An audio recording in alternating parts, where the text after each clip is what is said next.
Bismillahirrahmanirrahim. Alhamdulillahirabbil alamin. Shalatu wassalamu ala asyrofil mursalin sayyidina Muhammadin wa ala alihi washabbihi ajmain. Allahumma shalli ala sayyidina Muhammadin al-Fatih lima ughliq wal khatim lima sabaq nasiril haqqi bil haqq wal hadi ila siratal mustaqim wa ala alihi haqqa qadrihi wa miqdarihi al-azim. Bismillahirrahmanirrahim. Bismillahirrahmanirrahim. Allahumma inni a'udzubika an adilla wa udalla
setelah beliau masuk Islam tertawa karena mengingat kejadian di masa lampau sewaktu dia masih belum memeluk agama Islam. Sewaktu ditanya, kenapa engkau tertawa? Ya Allah Muhtar, beliau menjawab, saya ingat zaman dulu sewaktu saya belum memeluk Islam, saya pernah suatu ketika membuat Tuhan dari tepung untuk roti. Dibuat tepung itu dibentuk menyerupai patung, yang kemudian setelah jadi kemudian disembah patung tersebut yang terbuat dari roti. Setelah beribadah, setelah menyembah kepada patung buatan yang terbuat dari bahan roti itu, kemudian Sayyidina Umar merasa lapar. Maka tidak ada pilihan selain memakan Tuhannya. Maka sewaktu saya mengingat itu, saya tertawa. Jadi pada waktu itu betapa gagahnya saya. Bayangkan, Tuhan saja saya makan, hanya dimakan. Nah, di sini menunjukkan bahwa Allah hidup. Yang ini adalah kontradiksi dengan Tuhannya masyarakat Arab pada waktu itu. Itu Tuhannya tidak hidup atau dari benda mati, yaitu patung. Bebas mereka. Kemudian setelah dibuat, diklaim bahwa Tuhan ini yang mengatur tentang jodoh, Tuhan yang ini yang mengatur tentang rezeki, Tuhan yang ini yang mengatur tentang urusan-urusan lain. Sangat banyak. Jadi bayangkan kalau kemudian Tuhannya itu hidup, yang satu mintanya begini, yang satu mintanya begini, sangat kewalahan. Kita saja yang Tuhannya satu, terkadang umat Islam itu masih lalai terhadap perintahnya. Kita dibebani, kita diberikan kewajiban untuk melaksanakan sholat 5 waktu, yang terkadang masih sebagian dari kita merasa itu membebani. Bahkan ada yang sampai tidak melaksanakan sholat padahal itu perintah dari Allah. Kalau kemudian logikanya kita mengikuti apa yang diperintahkan oleh majikan kita karena kita dibayar, maka sewaktu kita lalai tidak melaksanakan perintahnya, maka otomatis kita juga tidak akan dibayar. Tapi untung kita mempunyai Tuhan yang Maha Ar-Rahman dan Ar-Rahim, yang Maha Pengasih lagi Maha Penyayang, sehingga Tuhan tidak memandang bulu. Allah tidak pernah melalaikan kewajiban. Allah membuat kita, maka secara otomatis Allah juga memberikan rezeki kepada kita, menakar rezeki kita. Seperti yang sebelumnya, bahwasanya dijelaskan wa qaddara arzaqahu wa ajalahu. Allah yang menentukan. Jadi kita tidak akan meninggal sebelum rezeki yang telah ditentukan oleh Allah diterima. Katakannya di situ. Kalau rezeki yang sudah ditentukan oleh Allah sudah habis, maka pada saat itu kita maka pada saat itu ajal kita juga akan sampai. Allah memberikan rezeki kita baik kepada orang yang beriman kepada Allah ataupun yang kufur, yang mengingkari.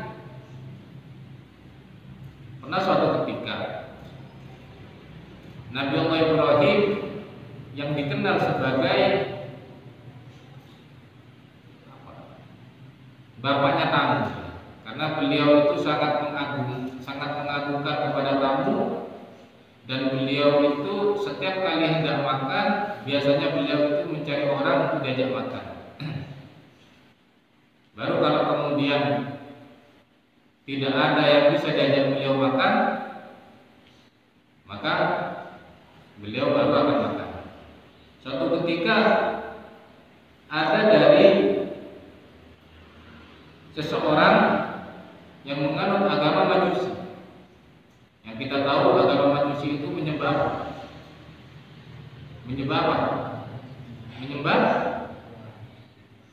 Majusi, masa menyembah berhala? Menyembah matahari, masa menyembah matahari Majusi? Menyembah apa? Agama Majusi menyembah api. Agama Majusi didatangi oleh seorang yang beragama Majusi. Dia sudah berusia lanjut, kurang lebih 70 atau 80 tahun. Maka minta makan kepada Nabi Allah Ibrahim. Ya Ibrahim, beri saya makan. Sudah beberapa hari ini saya tidak makan. Ditanya sama Nabi Ibrahim, ya, saya akan menjamu Bapak, tapi dengan satu syarat. Apa syaratnya? Bapak harus masuk Islam. Maka seketika Nabi Ibrahim ditegur oleh Allah. Ya Ibrahim, saya memberi makan kepada orang itu selama 70 tahun meskipun dia tidak menyembah. Masa kamu hanya ingin memberikan makan satu kali saja, kamu harus meminta syarat dari orang itu? Coba bayangkan bagaimana belas kasihannya Allah kepada kita. Kalau kemudian Allah itu pada dulu hanya kepada orang yang beriman saja, misalnya banyak yang mati kelaparan. Tapi Allah tidak melalaikan kewajibannya sebagai pencipta. Alimun, Allah Maha mengetahui. Alimun, Allah Maha mengetahui. Muridun, Allah Maha berkehendak apa yang terjadi di muka bumi ini, di alam jagat raya ini, tidak lepas dari kehendak Allah Subhanahu wa taala. Qadirun, Allah Maha kuasa. Mutakallimun, Allah Maha berfirman. Sami'un, Allah Maha mendengar. Basirun, Allah Maha melihat.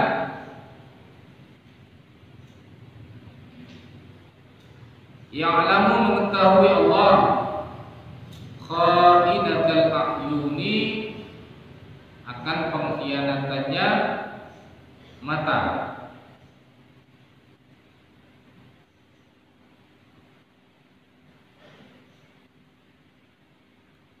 Ya'lamu, mengetahui siapa Allah.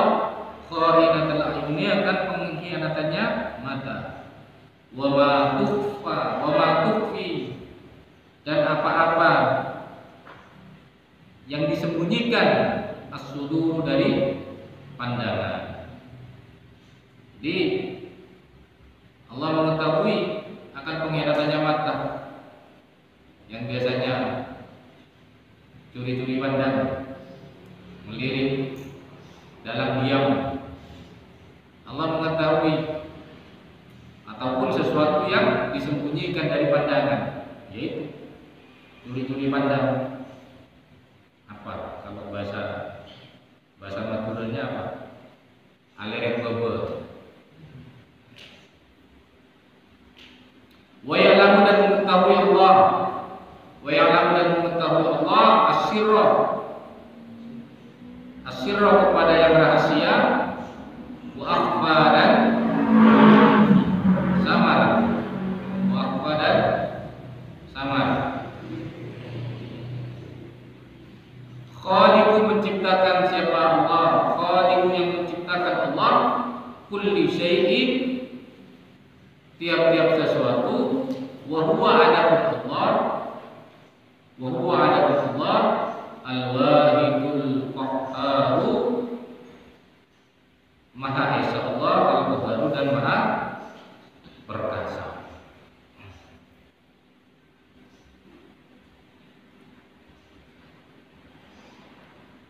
Wa annahu ta'ala, dan sesungguhnya Allah Maha Nur Allah.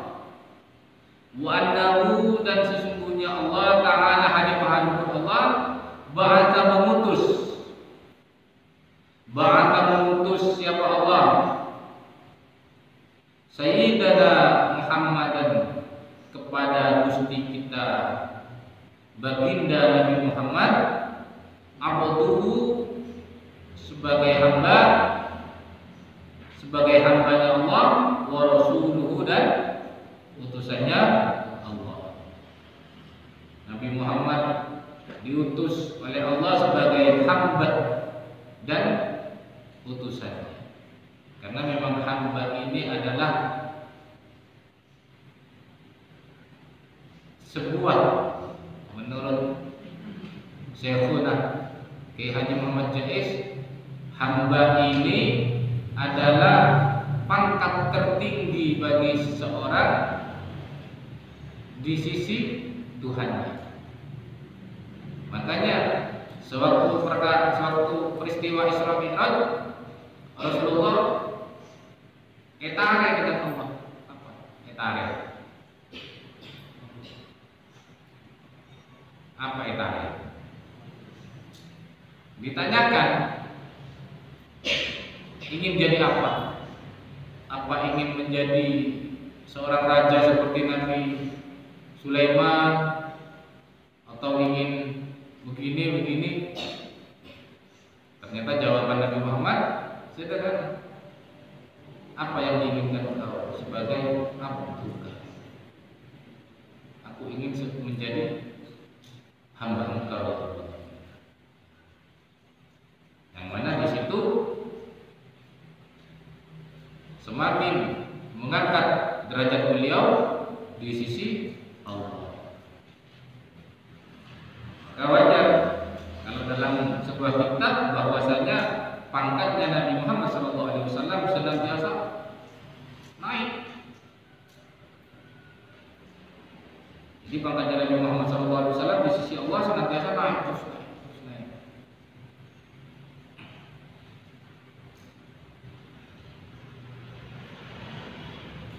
Jadi Allah mengutus kepada Nabi Muhammad SAW sebagai abduhu wa rasuluhu.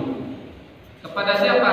Ila jami'il khalqi, kepada seluruh makhluk.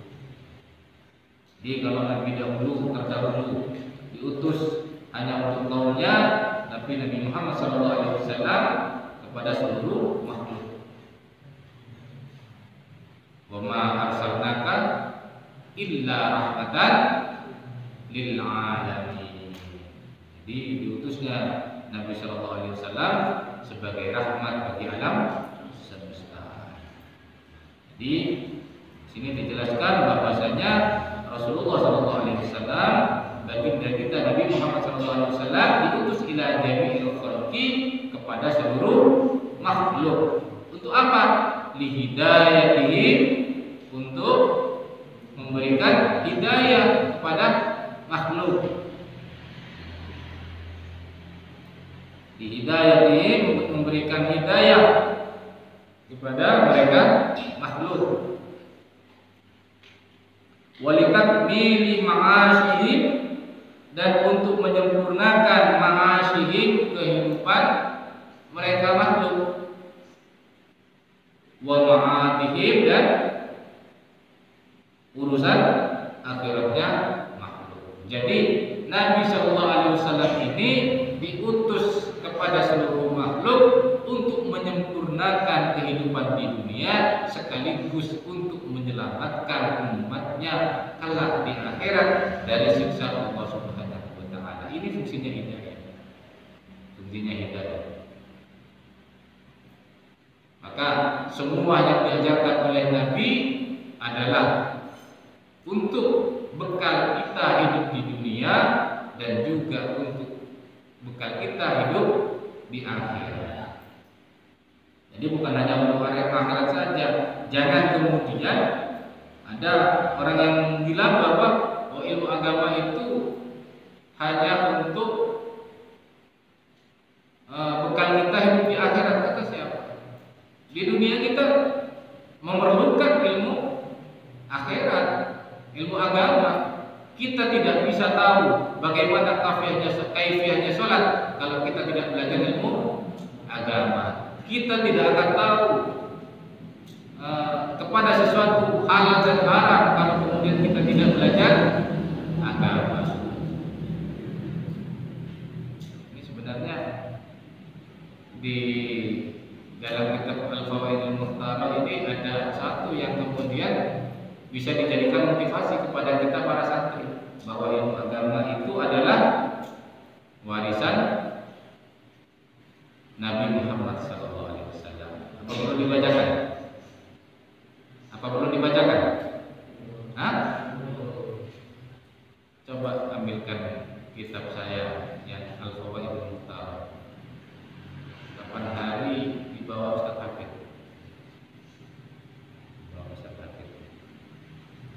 Jadi Nabi Muhammad SAW diutus oleh Allah kepada seluruh makhluk untuk memberikan hidayah.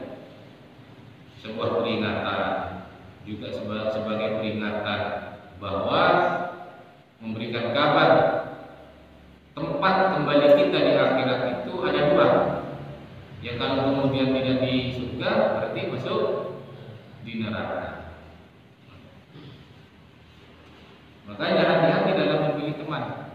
Saya tadi mengkaji ulang kitab Al-Mawaid Al-Usfuriyah atau yang lebih dikenal dengan kitab Usfuriyah. Insya Allah dalam waktu dekat ini saya juga akan memulai pengajian kitab Usfuriyah. Sewaktu ngaji kitab tersebut saya ingat betul apa yang didaukan oleh Syekhuna Ki Haji Muhammad Jais Badri, bahwa beliau menyampaikan hati-hati dalam memilih teman. Karena as-sahibu sahibu. As-sahibu pakai shad, sahibu pakai sin. Teman itu najah, teman itu narik. Kalau kita berteman dengan orang yang bertakwa, maka secara otomatis kita juga akan ikut menjadi hamba yang bertakwa, yang kemudian mendapat balasan al-aqibatu bittaqwa, sebuah balasan atau happy ending kata beliau itu balasan baik kelak di akhirat untuk orang yang bertakwa. Tapi siksa wala udwana dan tidaklah siksa illa 'alal zalimin. Kalau kemudian kita berteman dengan orang-orang yang zalim, maka kelak di akhirat kita akan mendapatkan siksa dari Allah. Na'udzubillah wa na'udzubillah. Jadi diutusnya Nabi Muhammad SAW ini sebagai pemberi hidayah kepada kita, kepada makhluk sekalian alam, dan untuk menyempurnakan kehidupan manusia, kehidupannya makhluk, sekaligus juga memudahkan urusan kita sewaktu kelak kita pulang ke akhir. Ada yang menulis-nulis, kita paham. Ini masalah tauhid. Ini masalah tauhid. Jangan sampai ada yang sewaktu ada penjelasan maka dengarkan. Jangan sampai tidak nyambung. Kemudian diceritakan ilmu itu adalah warisan Nabi Muhammad SAW. Maka sangat celaka bagi kita yang apabila kita tidak bisa mengambil warisan Nabi Muhammad SAW. An Abi Hurairah radhiyallahu anhu annahu marra bis-suqi. Dari sahabat Abu Hurairah radhiyallahu anhu, mudah-mudahan meridai Allah subhanahu anhu pada Abu Hurairah. Annahu sesungguhnya Abu Hurairah marra bis-suqi, berjalan bis-suqi di pasar Al-Madinah, di kota Madinah. Fawaqafa 'alaiha, kemudian berhenti Imam Abu Hurairah ini di pasar itu. Faqala ya ahlas suq, wahai penduduk pasar, ma a'jazakum, apa yang membuat kalian lemah? Apa yang membuat kalian lemah?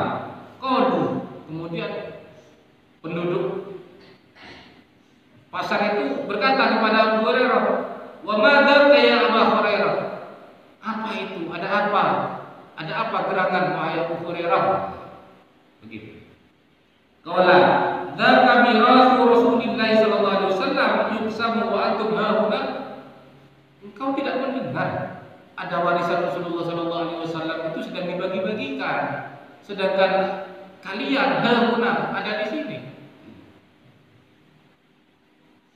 Maka ala tadhabuna fata'khuduna nasibakum minhu. Kenapa engkau ada di sini? Engkau tidak mengambil bagian dari warisan Rasulullah itu. Kemudian menjawab si penduduk pasar itu, qalu aina huwa? Di mana dia? Di mana? Kemudian dijawab sama Abu Hurairah, Imam Abu Hurairah, qala fil masjid, di masjid. Itu ada di masjid. Fa kharaju syira'an wa waqafa Abu Hurairah lam hatta raja'u. Kemudian pergi si penduduk pasar ini menuju masjid, sedangkan Imam Abu Hurairah dengan sahabat Abu Hurairah menunggu mereka kembali. Faqala lahum ma malakum, apa yang kalian peroleh? Faqalu ya Abu Hurairah qad ataina al-masjid fadakhalna falam nara fihi syai'an yuksam. Saya sudah mendatangi masjid dan kami tidak melihat ada sesuatu yang dibagikan di sana. Faqalu lahum Abu Hurairah, wa ma ra'aitum fil masjid ahadan? Apakah kalian tidak melihat di masjid itu ahadan kepada seseorang? Udah qalu bala, ya kami melihat. Ra'aina qauman yusallun wa qauman yaqra'una al-Qur'an wa qauman yatadhakkaruna al-halal wal haram. Kami melihat sekelompok kaum sedang sholat. Kami juga melihat sekelompok kaum sedang membaca Al-Quran. Kami juga melihat sekelompok kaum belajar tentang halal dan haram. Kita sekarang akan berproses, yang mana kitab yang kita kaji di sini juga ada fikihnya, ada usuluddinnya, ada fikihnya, dan juga ada tasawufnya. Jadi memang ini warisan Rasulullah. Faqala lahu Abu Hurairah, kemudian berkata kepada mereka penduduk pasar, siapa Imam Abu Hurairah, siapa sahabat Abu Hurairah, waihakum, celaka kalian. Waihakum, celaka kalian. Jadi ingat, kalau kemudian ada ilmu tapi kita tidak bisa mengambil faedah, tidak bisa beristifadah, maka kita celaka. Waihakum, celaka kalian. Fadzalika mirasu Muhammadin sallallahu alaihi wasallam. Itu dia warisan Nabi Muhammad sallallahu alaihi wasallam. Katanya Imam Abu Hurairah, itu warisan Nabi kita. Itu warisan Nabi kita, Nabi Muhammad sallallahu alaihi wasallam. Innal anbiya'a lam yuwarrithu dinaran wala dirhaman wa innama warathul ilm. Nabi itu tidak mewariskan dinar, Nabi itu tidak mewariskan dirham, akan tetapi yang diwariskan Nabi adalah ilmu.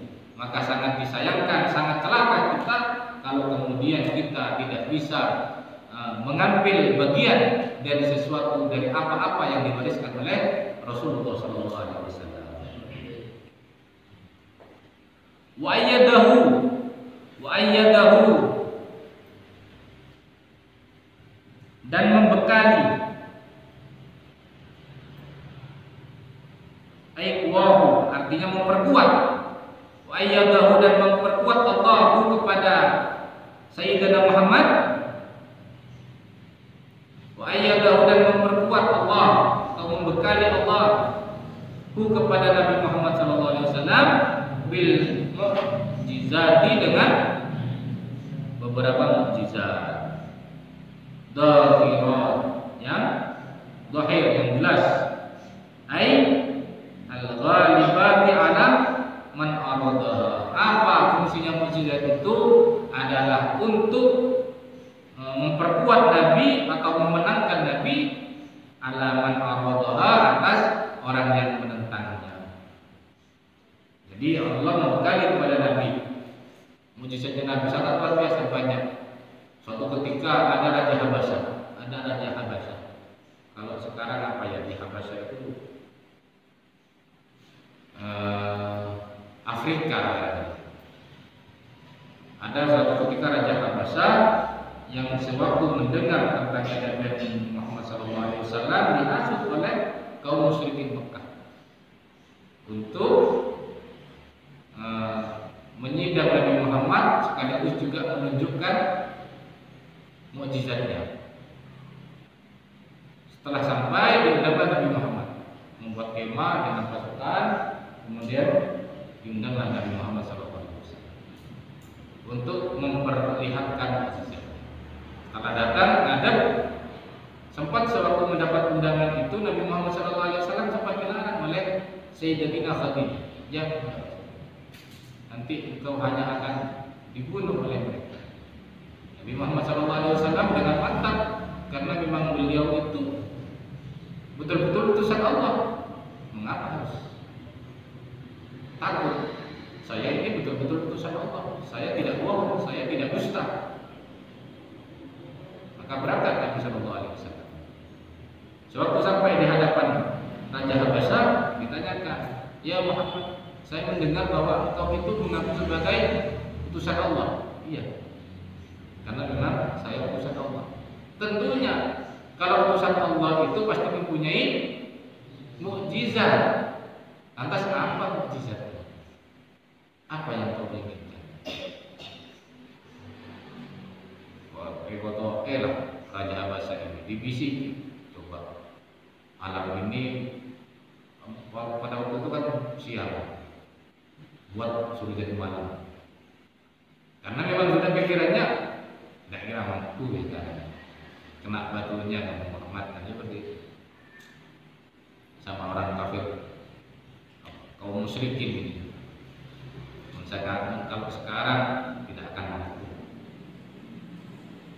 Maka coba yang mulia ke Raja Habasyah, coba yang siang ini sudah jadikan malam. Kemudian suruh munculkan bulan purnama. Kemudian suruh panggil bulan purnama itu, suruh turun sambil bersaksi bahwa kalau misalnya memang betul-betul dia utusan Allah, suruh bersaksi bahwa dia betul-betul utusan Allah. Ya, maka diajukan kepada Rasulullah, kalau kamu betul-betul maka buktikan. Tapi kalau kau berbohong, maka kau akan aku bunuh. Maka disanggupi oleh Nabi SAW. Beliau minta izin untuk beribadah di sebuah gunung, dan kemudian datanglah malaikat Jibril dengan beberapa malaikat yang menyampaikan bahwa jangan khawatirlah saya Muhammad, jangan khawatir wahai Rasulullah, bahwasanya Allah mengabulkan tuntutan permintaanmu atas tuntutan dari orang-orang kafir tersebut. Oke Bu, lihatkan ini mukjizat.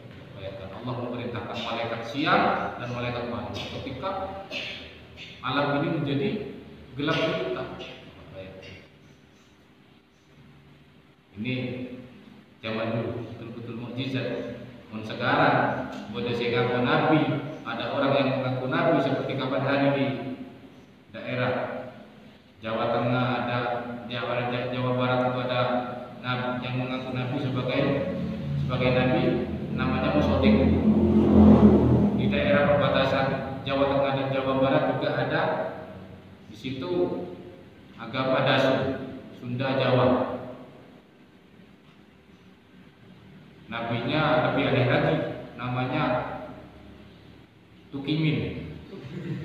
Kan lebih aneh. Coba bayangkan kalau betul-betul nabi kan pas gimana yang mau berselawat sallallahu ala Tukimin, kan tak nyaman.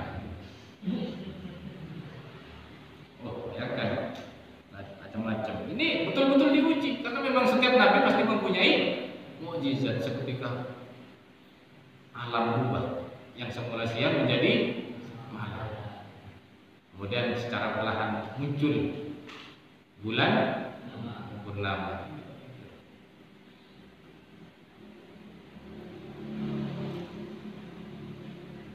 Kemudian muncul bulan purnama.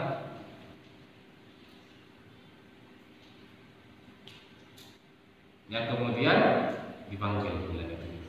Ternyata bulan itu nyangkut kepada Rasulullah, mengelilingi Rasulullah sampai asyhadu an la ilaha illallah wa asyhadu anna Muhammadan abduhu wa rasuluh, dengan izin Allah, sampai kemudian dibelah bulan itu.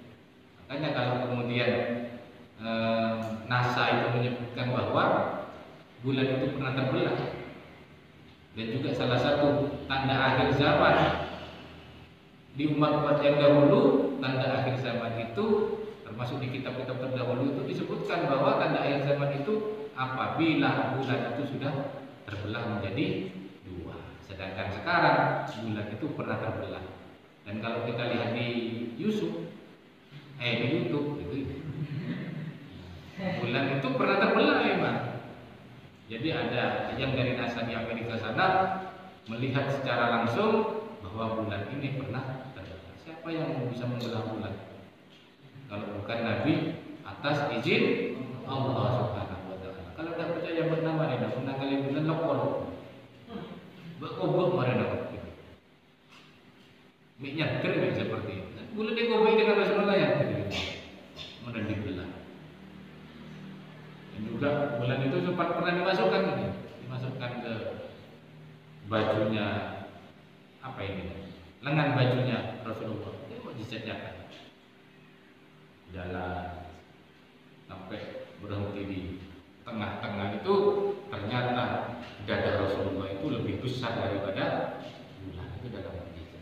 Sempurna Rasulullah itu kalau seandainya beliau itu mampu menggunakan ini, apa ya, sesuatu yang dianugerahkan oleh Allah,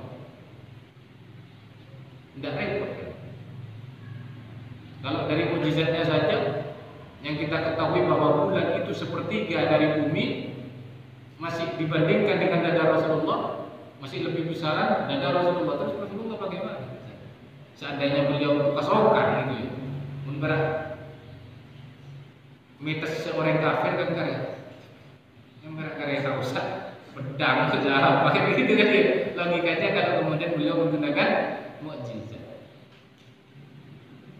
karena memang beliau itu lebih kadang tidak tak kesaukan. Lalu ketika waktu di Taif itu Rasulullah SAW dilempar sampai luka ya, di bagian lututnya.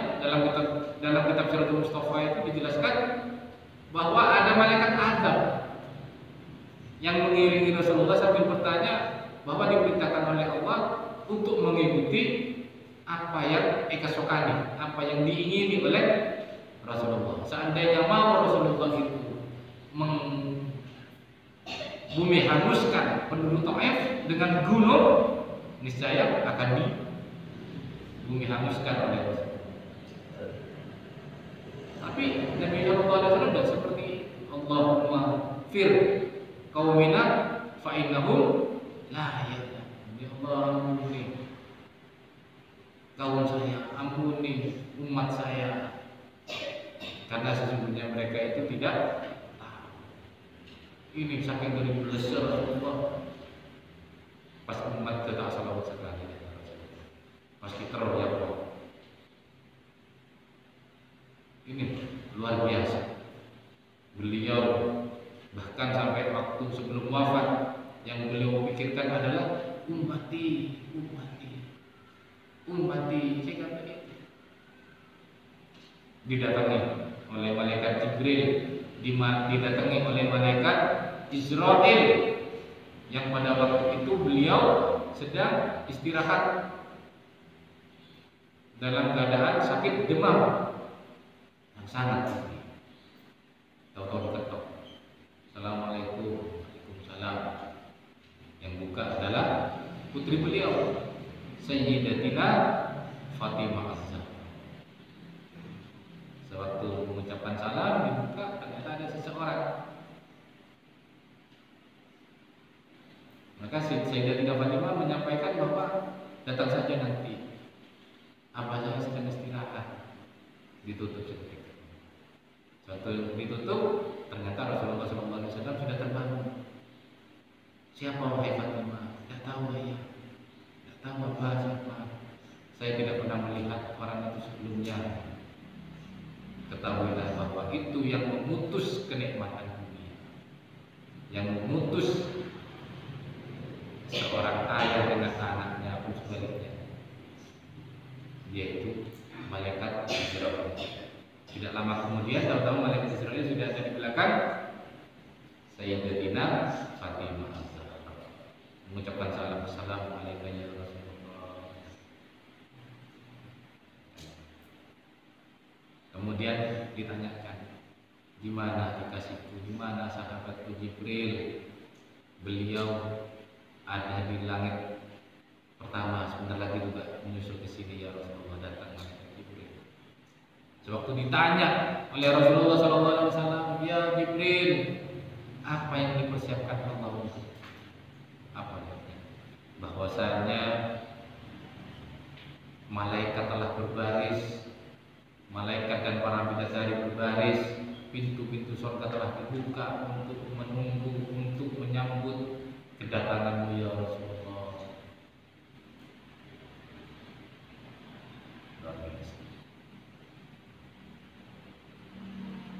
Ternyata hal itu tidak membuat beliau puas. Subhanallah walhamdulillah. Bertasbih Rasulullah mendengar jawaban malaikat Jibril. Bertahmid Rasulullah, bertahlil Rasulullah mendengar jawaban malaikat Jibril. Kemudian masih bertanya, apa yang disiapkan Allah untukku ya Jibril? Kemudian diberitahukan tentang segala sesuatu kenikmatan yang ada di surga, bahkan juga sungai-sungai di surga yang mengalir di bawahnya. Sungai di sana punya air pada minta. Ada sungai susu, madu, arak, sungai minta. Salah air kata dari sana, di ada perahu.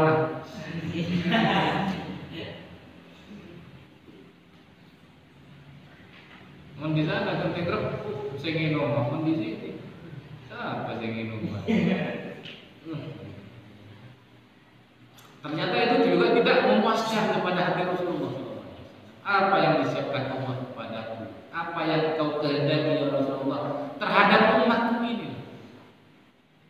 Apa yang disiapkan Allah kepada hamba, kepada umatku yang membaca Al-Quran setelahku, yang berbuat baik setelahku, yang melaksanakan sholat, yang melaksanakan amal soleh setelahku? Apa yang disiapkan oleh Allah?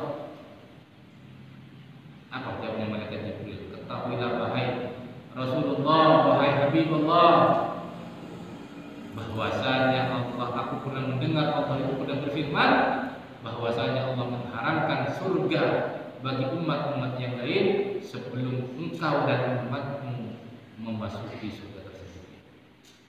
Ini penghargaan, sekalipun kita di akhir zaman, sekalipun kita adalah umat terakhir, tapi didahulukan oleh Allah karena barokahnya, tingginya maqam Rasulullah SAW di sisi Allah Subhanahu wa taala.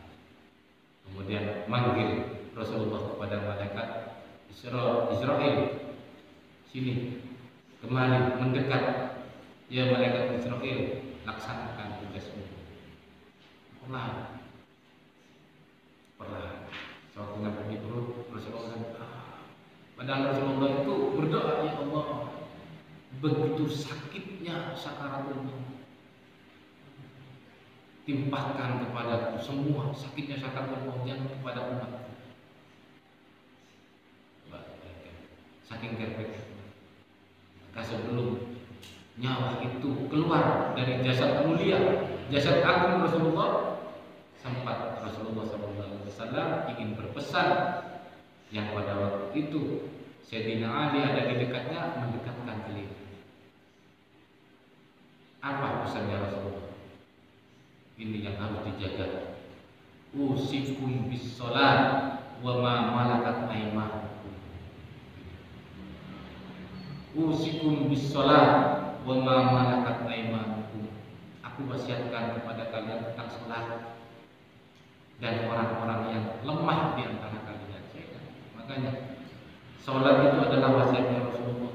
Penekanannya di wasiatnya Rasulullah, perintahnya Allah, bahkan sampai ditekankan oleh Rasulullah sebelum beliau wafat, usikum bis shalah wa ma malakat aymanukum. Dan juga saya ingat matorah, saya titip orang-orang yang lemah di antara kalian. Saya ingat mun bedareng lemah coba, mun bedareng lemah tak bentok, mun bedareng lemah dihina. Yang seperti ini masih kelak tidak akan mempunyai muka untuk menghadap Rasulullah SAW. Jangankan menghadap Rasulullah, tidak akan punya muka orang yang seperti ini. Karena bagaimana Rasulullah itu sangat menyayangi para umatnya. Usikum bis shalah wa ma malakat aymanukum. Dan orang-orang yang menentang itu maksudnya Rasulullah. Kemudian Rasulullah menggerakkan lagi, dan Sayyidina Ali menggerakkan bibirnya yang mulia. Kemudian Sayyidina Ali mendekatkan telinganya, yang beliau katakan terakhir kali, ummati, ummati, ummati.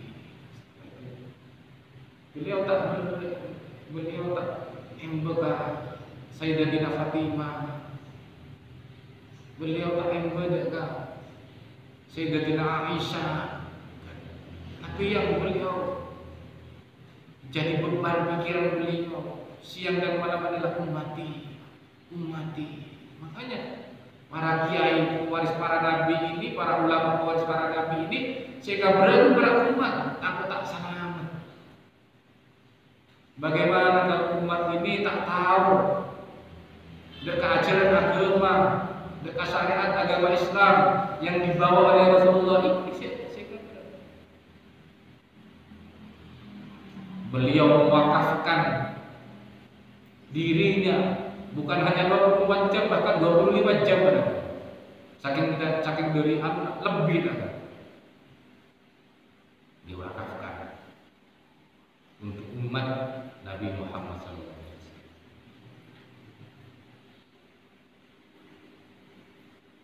Doanya, Allahumma arham ummata Sayyidina Muhammad, Allahumma aslih ummata Sayyidina Muhammad. Doa non santri belum tentu atau lagi kiai, tapi kalau kiai sudah jelas melihat santri menjalankan kewajibannya sebagai santri, itu hati nangai sama santri asal kuat, ya Allah, Allah lagi pabarokah lagi ilmu.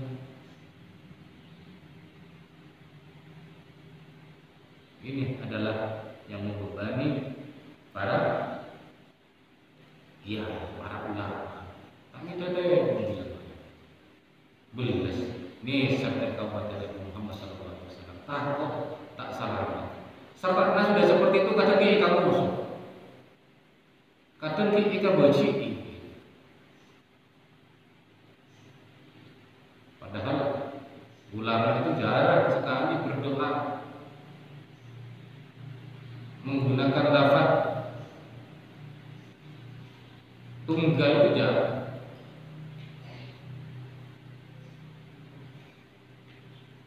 Allahumma ighfir lana, meskipun sendiri. Kata Rabbana atina fid dunya hasanah, meskipun itu sudah lafal dari Rabbana. Allahumma barik lana umurna. Kalau sudah itu kan jawab. Berikut dengan yang berkaitan dirinya, santren, keluarga. Allahumma tuana, enggak Allahumma syakil li, Allahumma syakil lana al-kutubal kullaha. Ya Allah, berikan kemampuan kepada kami untuk menguasai beberapa kitab, semua kitab. Itu Tuhan. Takut andi santri tak andi ilmu, tak andi santri tak bisa baca kitab, tak andi santri tak bisa barokah manfaat ilmu. Itu yang menjadi kekhawatiran para kiai.